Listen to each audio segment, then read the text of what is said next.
Instagram is making big changes to protect minors online, following PG-13 movie standards to restrict posts, as well as giving parents more control to block content. There are new warnings about the dangers of virtual reality headsets to children at the same time. Potential predators are using the technology to contact them online. CBN medical reporter Lori Johnson reports now. Virtual reality involves strapping a headset to the face so the person wearing it can no longer see or hear the real world. This totally immersive experience can often feel more authentic than anything on a TV, laptop, or phone. Users often create an avatar or character that interacts with others operated by people they often don't know. These avatars can speak in a disguised voice, corner, and touch other players.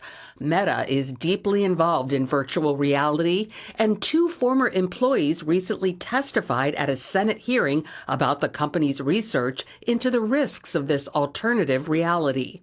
I quickly became aware that it is not uncommon for children in VR to experience bullying, sexual assault, to be solicited for nude photographs and sexual acts by pedophiles, and to be regularly exposed to mature content like gambling and violence, and to participate in adult experiences like strip clubs and watching pornography with strangers. There will also be instances that we have seen of where you can hear people sexually pleasuring themselves transmitted over audio in a spatial sense as you are being surrounded and brigaded and being harassed. So it's not just simple statements, it is actually the transmission of the motion and the audio of sex acts itself. And so that is what causes children to have the physiological and psychological response as if it were happening to them in the real world. Yes, exactly. Visually and auditorily, it feels real.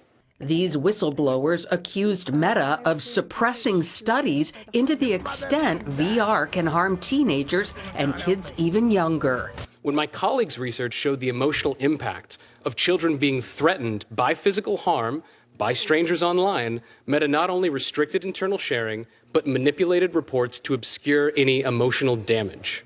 Experts explain why this age group is especially vulnerable. Their prefrontal cortexes of their brains are not fully developed yet. They're immersed in this new world. Online safety advocate Donna Rice Hughes, president and CEO of Enough is Enough, advises parents to warn their children about this modern-day stranger danger. The thing is, you have to teach your kids that you cannot recognize a disguised predator. They pretend to be somebody that they're not. She adds technology companies need to implement safeguards, which is why Hughes supports the Kids Online Safety Act. It basically will hold these platforms accountable, that they have got to mitigate harm to kids. The bill is currently in the Senate. The legislation would protect minors' data, provide tools for parents, and make it easier to report harm. Lori Johnson, CBN News.